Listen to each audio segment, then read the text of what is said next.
Hallelujah. हमारे प्रभु यीशु मसीह के मधुर नाम में आप सबको जय मसीह की गुड मॉर्निंग। इस सोशल मीडिया के जरिए परमेश्वर के वचन पर मनन करते हुए अपने दिन की शुरुआत करने का जो अनुग्रह प्रभु ने हमें दिया है, उसके लिए मैं प्रभु का धन्यवादी हूं। और इस वचन रूपी बीज को हमने जब बोया, उसके प्रतिफलों को जो आज हम देखते हैं, उसके लिए मैं प्रभु का धन्यवादी हूं। क्या यह संदेश आपके लिए आशीष का कारण है? क्या इन संदेशों के द्वारा आपके जीवन में किसी भी प्रकार का बदलाव आया है? प्रभु का वचन कभी भी खाली नहीं जाता। जब परमेश्वर का वचन बोला जाता है, वो अपने कार्य को पूरा करता है, बाइबल हमें बताता है।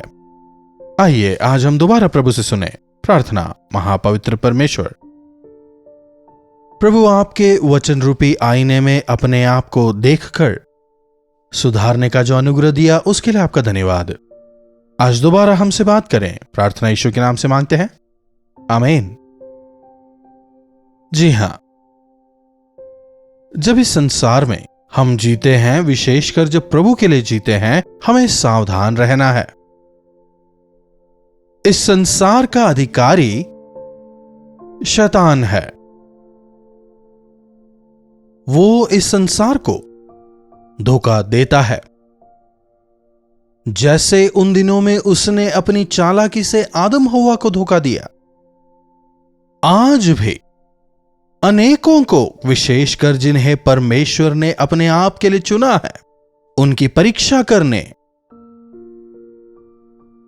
उन्हें विश्वास से डगमगाने शैतान हमेशा प्रयासरत रहता है। हमें शैतान की चालों को समझने वाला होना है।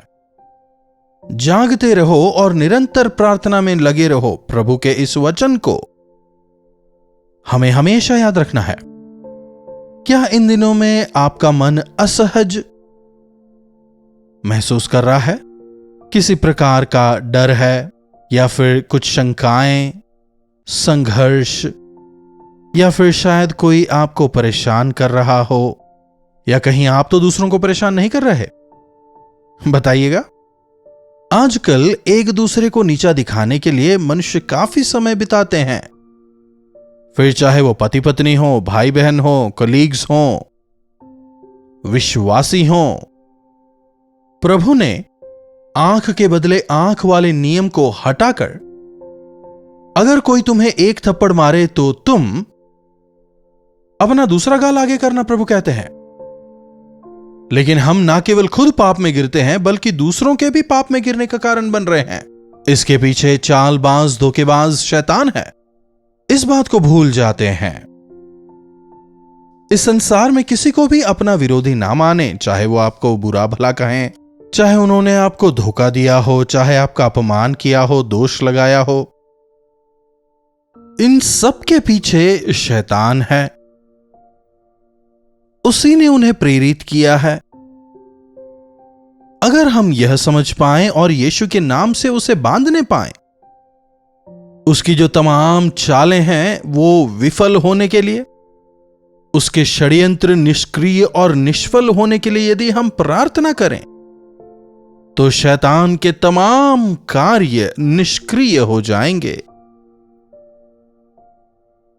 हमारे जीवन में परेशानियां हैं, इसका कारण कोई और नहीं बल्कि हम ही हैं। अगर हम यह समझ पाएं तो सॉल्यूशन जल्दी मिल पाएगा। हर कोई यह चाहता है कि लोग हमें पसंद करें, लोग हमारा सम्मान करें, लोग हमें अच्छी नजरों से देखें, लोग हमारे साथ आएं, हमारी प्रशंसा करें, हमारी बड़ाई करें। लेकिन हम वास्तव में कितनों के साथ अच्छा व्यवहार करते हैं, उन्हें सहन करते हैं, उन्हें माफ करते हैं? क्या कभी हमने परख कर देखा है? गिव एंड टेक कहते हैं ना। जब हम एक दूसरे को क्षमा करेंगे, तभी शांति से आगे बढ़ पाएंगे। इसके विपरीत अगर हम एक दूसरे का विरोध करें, वहां शैतान को स्थान मिलता है। दरअसल ये विरोध पैदा ही कौन करता है? क्या कहा? शैतान नहीं है कह रहे हैं? शैतान है। शैतान को किसने बनाया पूछ रहे हैं? शैतान को किसी ने नहीं बनाया, परमेश्वर ने स्वर्गदूतों की रचना की, लूसीफर को बनाया। वो प्रधान दूतों में से एक था।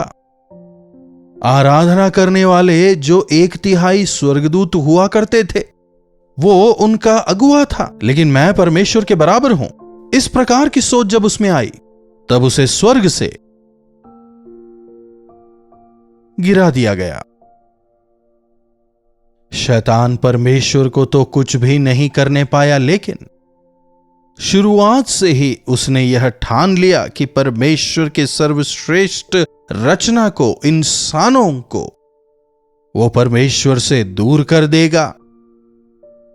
और कुछ हद तक वो इस चाल में कामयाब भी हुआ। प्रथम सृष्टि आदम और हव्वा को वो परमेश्वर से दूर करने पाया। आगे भी देखिए, बाइबल में कितने सारे भक्तों को वो अपने चाल में फंसाकर परमेश्वर से दूर करता है।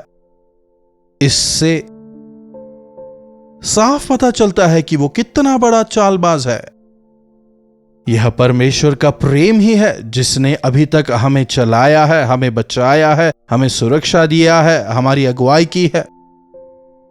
अगर पवित्र आत्मा की सुरक्षा का बाड़ा हमारे चारों ओर नहीं होता, तो शैतान ने अब तक हमें नाश कर दिया होता। आज भी कई ऐसे लोग हैं जिन्हें नहीं पता वे कहां हैं, उनके साथ क्या हो रहा है, उनका लक्ष्य क्या है, उनका अंत क्या है, उन्हें कुछ भी नहीं पता। लेकिन संसार में अच्छे नाम के आड़ में, अच्छे ऊंचे अधिकार के आड़ में, धन संपत्ति की आड़ में शैतान ने उन्हें अंधा कर रखा है। मैं जो कह रहा हूं, क्या आप समझ पा रहे हैं? हमारी जिंदगी को खराब करने वाले कोई इंसान नहीं, परमेश्वर तो बिल्कुल भी नहीं। जिन परेशानियों का, तकलीफों का हम सामना करते हैं, उनका कारण ना परमेश्वर है, ना ही कोई इंसान, बल्कि शैतान को स्थान देने की वजह से हम ही हमारे शत्रु बन गए हैं। हमारे हक को हमने शैतान के हाथों में रख दिया है और उसके गुलाम हो गए हैं। जी हां, धूम्रपान करने वाले, शराब पीने वाले, व्यभिचारी, पाप करने वाले, झूठ बोलने वाले, धोखा देने वाले, चोरी करने वाले, चालबाजी करने वाले, ये सभी शैतान के जाल में फंस गए हैं। उन्हें लगता है वो कोई महान काम कर रहे हैं। शर्मसार करने वाली बातों में वे महिमा लेते हैं। लेकिन यीशु मसीह के नाम से ऐसे लोग भी छुटकारा पा सकते हैं। पहले आप जयवंत हों, अपने मन पर आप काबू पाएं, आप गिरे हैं यह स्वीकारें, और फिर शैतान को अपने जीवन में स्थान ना दें। क्रोध, द्वेष, डाह, झूठ, दूसरों पर दोष लगाना, उनका न्याय चुकाना, झूठी गवाही देना, यह सब कुछ परमेश्वर के स्वरूप में रचे गए इंसानों का चरित्र नहीं है, बल्कि नरक की आग में झोंके जाने वाले शैतान का चरित्र है। पूरा संसार शैतान के झूठ में, उसके चालों में फंस गया है।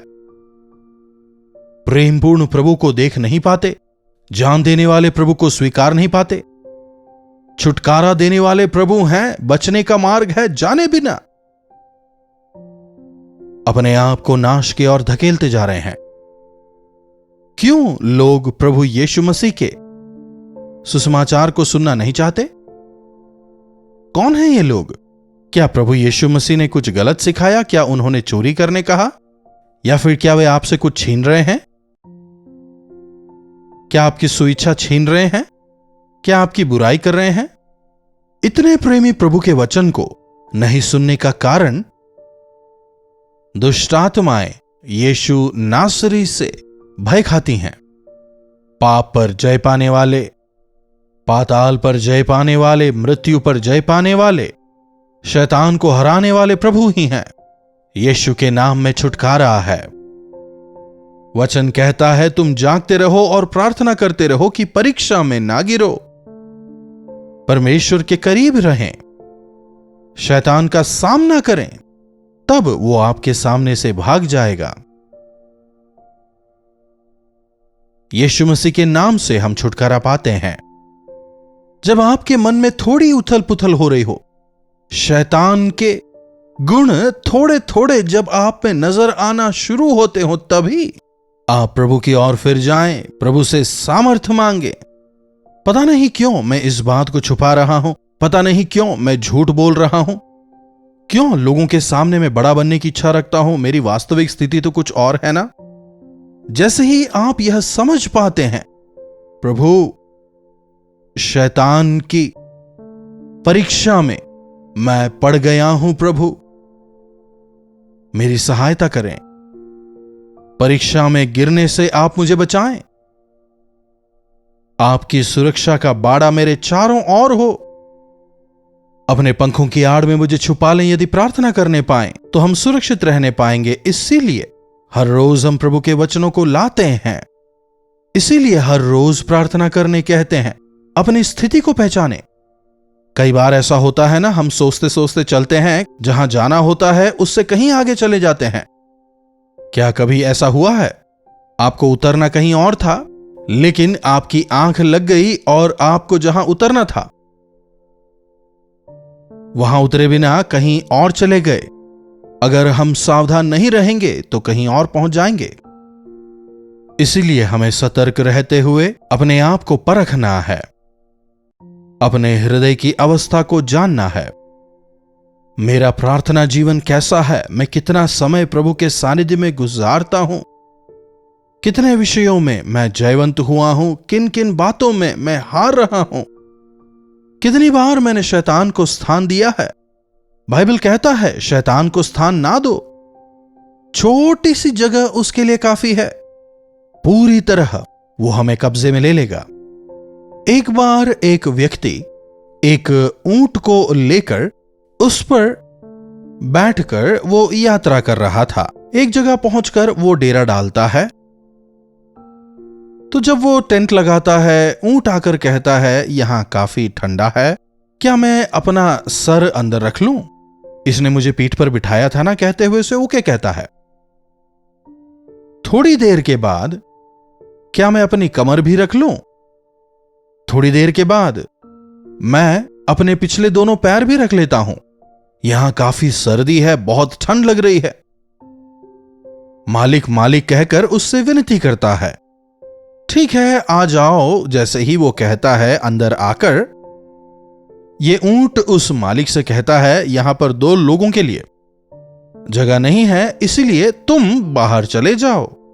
शैतान यही करता है, please just 1 peg, just 1 minute, एक नजर, एक सोच, एक एंटरटेनमेंट, एक ही बार पोर्नोग्राफी देखेंगे, एक गलत बात आपकी जबान से निकले और अगर आप पश्चाताप ना करें, पूरी तरह खराब हो जाएंगे। पाप को स्थान ना दें। मुसीबतों का कारण पाप ही है। शैतान की चालों को हम समझें। जब हमारा मन ठीक नहीं होता, उस दौरान लिए गए निर्णय भयंकर होते हैं। क्रोध में इंसान क्या बोल रहा है उसे समझ नहीं आता। एक व्यक्ति अगर वो मुसीबत में है, उस दौरान जो वो करता है सब कुछ उल्टा सीधा होता है। शैतान पहले हमें बलहीन करता है, उसके बाद धीरे धीरे करके पूरी तरह हम पर वो अधिकार कर लेता है, अपनी इच्छा के अनुसार हमें चलाता है। चिल्लाना, झगड़ा करना, अपशब्द कहना, इन सब का मूल कारण शैतान को हमने स्थान दिया। प्रभु यीशु शांति के दाता हैं। प्रभु यीशु प्रेम पूर्ण है। प्रभु से प्रेम करें। वचन को सुनकर वचन रूपी आईने में अपने आप को जांचें। क्या आज मैंने कुछ झूठ बोला? क्या मैंने कुछ गलत देखा, गलत किया, कहीं गलत जगह पर मैं आज गया? क्या मैंने किसी की आलोचना की? क्या मैंने किसी को धोखा देने का प्रयास किया, किसी के साथ बुराई की? छोटा ही है ना कहकर छोड़ ना दें, उसे शैतान को जगह मिलती है, मन खराब हो जाता है, जीवन बर्बाद हो जाता है। वचन रूपी आईने में अपने आप को प्रतिदिन परखें। जिस प्रकार डॉक्टर स्कैनिंग करते हैं ना, उसी प्रकार पवित्र आत्मा हमारे अंतरांग को स्कैन करके हमें बता देते हैं। प्रभु को मौका दें। यदि हम लगातार अपने आप को जांचते और परखते रहें, अंत तक विश्वास योग्य रहने पाएंगे, प्रभु के मुकुट को पाने पाएंगे। प्रार्थना। महापवित्र पिता परमेश्वर, प्रभु आज दोबारा आपने अपने वचनों से हमसे बात की, इसलिए हम आपके शुक्रगुजार हैं। प्रभु, जब हम इस पाप से भरे संसार में जीवन बिताते हैं, संसार के आकर्षण हमें अपनी ओर खींच लेते हैं, हम अनजाने में ही शैतान को स्थान दे बैठते हैं। प्रभु, हमारी मदद करें कि हम अधिक से अधिक समय आपके साथ में बिताते हुए वचन रूपी आईने में अपने आप को जांचते परखते, आपके लहू से अपने आप को शुद्ध करते, आपके गवाह होकर जीने का अनुग्रह दें। यीशु के नाम से प्रार्थना मांगते हैं, आमीन। अब हमारे पिता परमेश्वर का प्रेम, प्रभु यीशु मसीह का अनुग्रह, पवित्र आत्मा की संगति और सहभागिता हमें से प्रत्येक के साथ आज, कल और सर्वदा बनी रहे, आमीन। प्रभु की महिमा हो। अपने प्रार्थना विषयों को आप हमें 9884907779 पर व्हाट्सएप, वॉइस मैसेज या टेक्स्ट द्वारा भेज सकते हैं। हम अवश्य आपके लिए प्रार्थना करेंगे। हमारे दोनों नए कार्यक्रम क्या आप जानते हैं और सच्ची घटनाएं आप देख रहे हैं ना? अगर अब तक नहीं देखा है तो अवश्य देखें, आत्मिक तौर पर बढ़ते चले जाएं। इन्हीं वचनों के साथ आज मैं आपसे विदा लेता हूं। प्रभु आप सबों को आशीष दें। कल्वरी दर्शन, ये है प्रेम के दर्शन, यीशु प्रेम के दर्शन।